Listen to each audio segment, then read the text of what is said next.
Hello everyone, welcome to a new video, another Road to the 1000 video where we'll try to climb the rating ladder with just decent play. And today we have a Queen's Pawns opening on the board. If you play c4 we have a Queen's Gambit, and you can take the pawn, you can also decline the Gambit.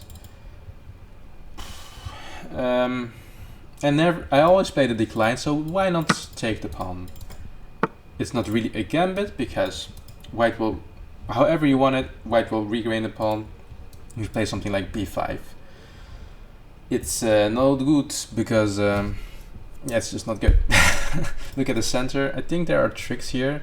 After b5, let's say he plays a4, and we play, for example, a6. He could take the pawn. And after we retake the pawn, we can see there's an X-ray here, and he could take a rook here. So that's a trap here in the Queen's Gambit, which is very well known, and we'll try to not fall into.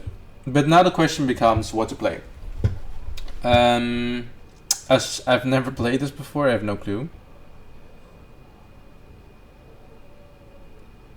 Yeah, this is actually quite hard. I'm thinking about knight f6, and after e5 attacking us, we just go up here, and then the knight becomes on b6, slightly misplaced. So maybe that's not the best way to go forward here. If you play e5, just striking the center, trying to contest the center, you can just simply take, and after the queen trade, he has lost his right to castle, but we are also down a pawn, as we cannot regain this one, or we might not be able to. So yeah, this is already quite a hard choice for me. We should know theory, I don't. So I'm just gonna go the safe path where I don't lose a lot of pawns and play, you know what, whatever, let's play e5. Let's contest the center, and we at least have a pawn now at e5. He didn't take, which I do believe is maybe better, but I don't know. So he plays d5, grabs more space, holds a bit of more control over these squares, but he also lost control over the more central squares. So I don't really understand the move, and the next move will be bishop takes on c4 for white. I think now is a great time to play knight f6, as he cannot push the pawn anymore because we have grabbed control over this square. And after bishop c4 we might be able to take on e4. It's a question mark because I'm not sure. And queen f6, f3, okay. That's a remarkable choice of my opponent. And normally in the opening principle wise, you don't want to move the queen too early. There are exceptions, like in Scandinavian. But you want to develop your pieces and castle your king. And he's doing none of that. He's violating two principles here. So this can't be good. Or it might be. I don't know. It's chess. There are always exceptions to the rules. So we are down on 6 minutes, but I feel quite comfortable. I suppose we should just play simple and attack the queen, force it to move again, and then we'll just develop all our other pieces in something like this fashion, and we'll have just a great game. So I suppose now we should play. I want to put my bishop here, attacking the queen again, but I cannot do that as he can just take. So let's put a knight here, have control over the square, so we prepare bishop c5. And we have 3 pieces in the game, a good pawn. This pawn will fall, but it's actually a good pawn too. And then this bishop out will make 4 pieces against virtually no development for white. So I feel pretty comfortable in this position. Knight c6 on the board. We can also play bishop b4. But then after bishop d2, I don't see how this is advantageous to us. So bishop c5, and then castles, and we are having a great time here. So he goes there. Well, what do we have here? Well, he's trying to play at h3, to which we go back, and then he would take this pawn. So I think it's just best to castle, and there is a little bit of, you know, an attack there if he plays h3 here and let's say bishop h6, threatening mate. But there we can just drop the bishop back because the bishop had moves from here and then it goes there. And even worse comes to worse, let's say we didn't even have the bishop and he played it and this bishop, just imagine it's gone. Then we even have something like knight e8 and yeah, nothing going on. So notice now we protected it, protected the king by interfering the line of the queen, so there's no longer a pin on this pawn, and we're actually threatening to take that bishop if he didn't move it. So he moves it away. That's very wise. I actually thought he wouldn't, but he still has some trouble in development here. He still hasn't recaptured the pawn. Wow, who knew that playing without theory would end up with such great positions? If I knew that earlier, I would never play theory. And now, yes, we are attacking this twice, and he's only defended this once, but there he pinned our queen to our knight. So if we ever move the knight, we lose the queen. So I want to move the queen away. And I'm gonna do something, it might be very stupid, it might be genius, but I'm gonna play c6. We're challenging the 4 advanced d-pawn, but we're also preparing to play queen b6 on the next move. So he finally takes the c-pawn, and we could potentially take this as well, and then create this isolated pawn here, as this pawn has been gone. But I like to keep the tension in the position and play queen b6. Threatening to take here. Threatening to take here. Twice. This knight is protected by this knight. We also might even take here, and there's a lot going on, and it's all, at least that's what it feels like, advantageous to us. And what do I mean by it feels like that? Because we have a much better position for the simple reason that he hasn't developed the knight and he hasn't castled yet, and he's doing it very, very late. So, okay. We have a plethora, like a lot of options here, a lot of good options. We could take the beat pawn and then threaten to take this. That looks very juicy. We could also just take here, threaten to take the queen, but then after takes, so knight takes, bishop takes, we don't really have, it's a good position.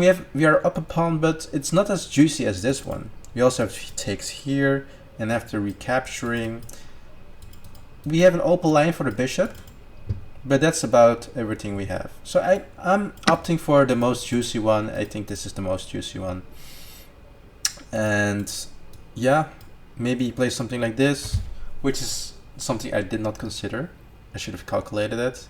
But there, I think we can give a check to the king with queen b4, attacking the knight, attacking the bishop, and I think that's as simple as it goes. Oh wow, yeah, that's potted either. Oops. So the bishop is actually indirectly protecting this rook, which I missed. Oh, that's something I did not see. Huh. And he's threatening to go there. Okay. So the bishop is protecting it, so why don't we attack the bishop?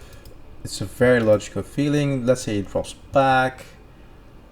We could then, perhaps we could take here with the knight. We can also already take with the knight here, and after knight takes, bishop takes, let's say he castles.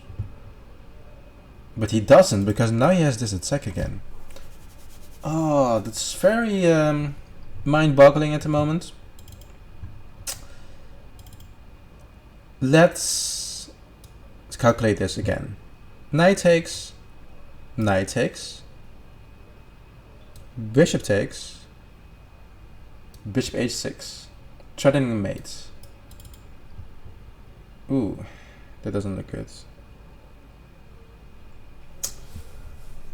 h6, knight back, sorry, bishop back.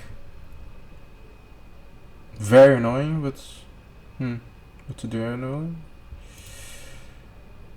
What about bishop takes, knight takes? Well, he's not forced to take the knight. But if he does, we have an attack on the queen and on the bishop. Yeah, and if he just castles in that position,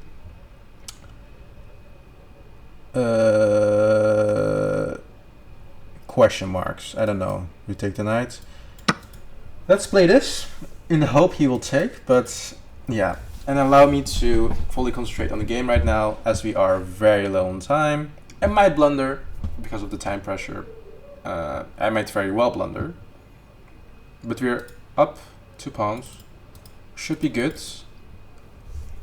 I just regret not having any increment. And he will definitely try to flag me, I'm quite sure. So let's say castles.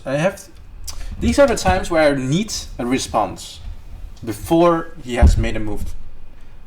Knowing what to play on the next move is probably very, very nice under time pressure. I want to get rid of this bishop. How do I do that? How do I do that? I think something like this is nice. Here, maybe we should just take. You can also take here, take. Wait, if you take here, bishop takes, knight takes, and then knight takes here. So we could just take here. It's good enough. And now we have center. This is perhaps attacked twice, but that's not something we need to worry about right now.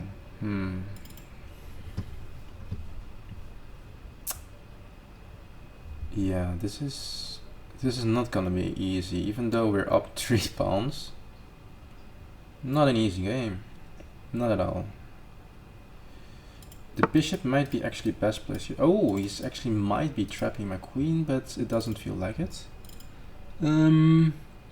What to do? It's very stressful. We can also play this. 1 minute. Okay.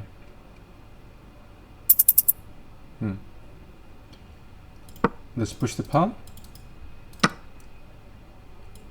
Let's take. We have not much time to think. And now we're up 3 pawns. We're threatening both things. Let's just take. This rook is still protected by the other rook, so there's nothing really gained. After takes, he's threatening this, but he takes with that. He wants to maybe mate me, so let's just defend the mate. Let's say it goes here, there's nothing. And our plan is now to push these pawns. We have dropped a full piece out of sheer time trouble, but still, he doesn't see it. Let's protect that thingy. For now, I think that's more important than the pawn. The queen is very misplaced here. Rook e1. Sorry, rook e8. Just attacking the queen, putting the rook on an open diagonal. And our next plan would be to play rook d8, continuing the attack. There is a very dumb decision I made here, as I blundered this as well, but he doesn't see it. Very nice. I think we should play rook e7 here.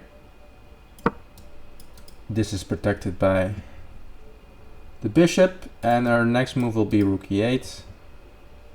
And now we also protected threat as if he takes, I could take here, but maybe not now. Okay, I still didn't protect the threat actually. But he will be preoccupied placing the queen and not with the check, hopefully. It's very much bluff chess. I'm bluffing a lot, but it might work. Maybe h6 was a good move, by the way. Yeah. Okay, very nice. He moved away. Now we doubled rooks. That's a very good indication. We can take, as this is protected by the knight. I think he missed that. And if it takes. I don't think the checks are working. 23 seconds on the clock. The pressure is really getting to me. I should really push these pawns. There are also a lot of checks looming here, but I think I will just move the king to safety. As queens are still on the board, it's best to just move things to safety, I guess. Maybe king f1 was better, but I don't know.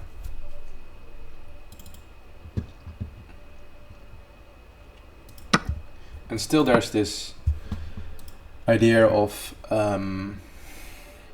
pushing the pawn, hoping it will promote. There's also a threat if he makes a move with this rook anywhere, I can have a check here, and that's at least very pleasant for me. And he was scared of this pawn, so it makes sense that he did this.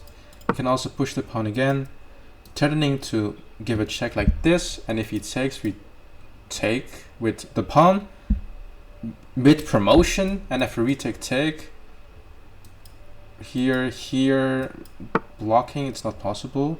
And now we'll do pretty much the same thing, just checking that my calculations are correct, which I actually didn't even check properly. But after rook takes promotion, here we have bishop d6, and that would be mate, as he cannot push this pawn because it's pinned by the queen. So very nice game. Yeah, I'm glad I saved myself there and my name. I did not pee my pants. I was very calm. I was not. Let's have a look at the analysis, see where we went right and wrong, and we have a 70% accuracy versus a 54% accuracy. So let's see. So d4, d5, and c4, the queen's gambits. And normally a lot of players plays e6, and then you have knight c3, you have something like this. On the grandmaster level, I think they exchange, and this is known to be a slightly better position for white, I think, with these moves, where we're just look how active white is, and black is a bit more passive, but it's very solid with this pawn chain, and he's gonna castle, and there's nothing really going on for like no real trouble for black. It's still really solid, but we did not go for it. We went for something more adventurous, and we took the pawn. e4. E4 is the most adventurous way of venturing into Queen's Gambit Accepted, as you have a very big pawn center. And what I talked about during the game was b5. There was a trap here with a4, a6, and if we take, then he takes the rook, which is obviously really bad, as we are down a rook. And if you protect with the c pawn, I'm not sure, but I think this is sort of solid. Still better for white, it says. I don't know why. After take takes probably knight f3. Well, I think it's better solely for the fact that white has the center, and usually they say the one who has the center has the game or something like that. Of course, there are exceptions. I don't know. So those are traps, and there's also a very famous trap with e3, where if they go b5, I think you have queen f3. And this rook is doomed. This is the... Oh no, it's not in this variation. Oops. No, after a4... I think now... I don't know. a4, maybe c6. Takes. And then queen f3. Now the rook should be undefendable. Yes, this is the one. And if you defend the other pawn with this one, the same things apply. The rook is lost. So yeah, that's more or less everything I know about opening, or did not know about opening. But we played e5. And I judged that this is unclear, and it looked very much fun to play. But he did not go into this. The engine says, ooh, it's actually slightly better for us. So I'm actually quite happy with what I did. It's also very normal that you have to play very courageously. At least not like a coward in chess, as that will usually be punished. So d5, I couldn't make much sense of it. The engine doesn't either. Knight f6, just developing, and queen f3. It's already a mistake. We also identify this as a mistake, as he's not taking the pawn, but we also just get a lot of tempo developing here. Okay, and it says b5 was best. I don't know. We just played simple moves. We had just some simple ideas, and we continue this like this. Okay. Knight a6, very counterintuitive. Engine likes it a lot. Its idea is probably to have the flexibility of moving to b4, and while at the same time maintaining the idea of putting the bishop here. Let's say he takes the pawn here. We might already might go to b4. I think bishop c5 probably better, and then knight b4, maybe. Oh wait, this is just bad because this pawn is hanging. All right, knight a6, guys. But we played something else. We castled. Still, this is the reason why it's 72%. We missed b5. He says b5, and the pawn cannot be captured, I guess, because of knight takes. And if you take the bishop, because the knight moved, what does engine have in mind here? Oh wow. Bishop takes. I thought maybe knight takes, forking, but engine prefers bishop takes. And what? Knight e to f6. Sorry. I have a lewd mind. And after the queen moves back, you cannot take the pawn, by the way, because then you have this check with a royal fork. Okay, and just says just move it back. And this might be beneficial to black because of piece development, I guess. Let's say knight here. Oh, my computer is really slow today. I guess we just castle, yeah. Alright. Apart from that, I don't understand a single thing, but we did win the game. So I'm pretty happy. Okay, so this is what I sort of calculated. After bishop a6, we shouldn't worry about it because we have bishop g6, stopping everything. He has to re-maneuver, otherwise we just, let's say, does a developing move here. We just take the bishop.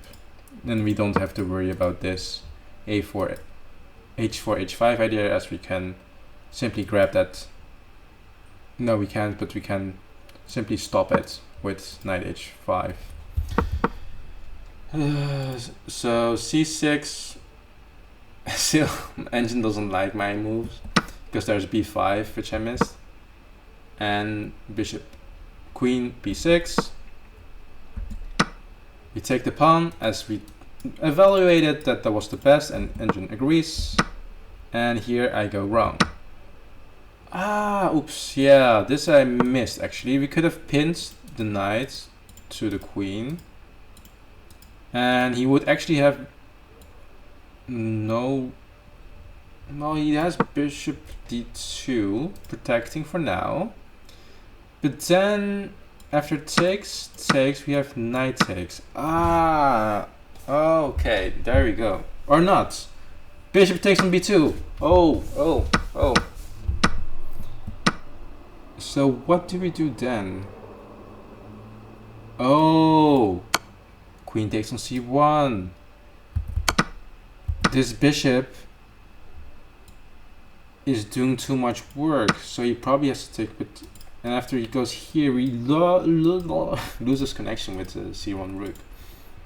So the rook has to take. What a complicated position where I don't understand anything. And then we can go knight here. Ah, I see. Yeah, very complicated. We take, we blunder, as there are many good moves here.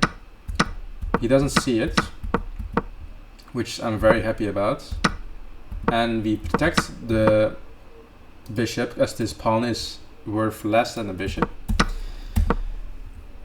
Another blunder, as rook e8, very much a blunder, as he can just simply take here, and after you move back, you can take again, and then move away the queen.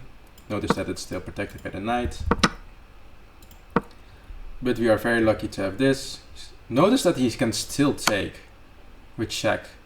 And if he take, we are in big trouble, I think. After these moves, we might still be equal, but no, we're not. Okay, this is just practically lost for whites. And queen c7. Now I'm very happy. After queen c6, we double up the rooks. Now it has a very smaller effect, and we are gladly exchanging 2 pieces for 1. And we simply have a winning position. I think here, yeah, we just had to go for mate, as we didn't have any time for anything else. It's a very nice game, even though I made a lot of mistakes. I still think it's a pretty okay game. Thank you guys for watching, and see you guys next time.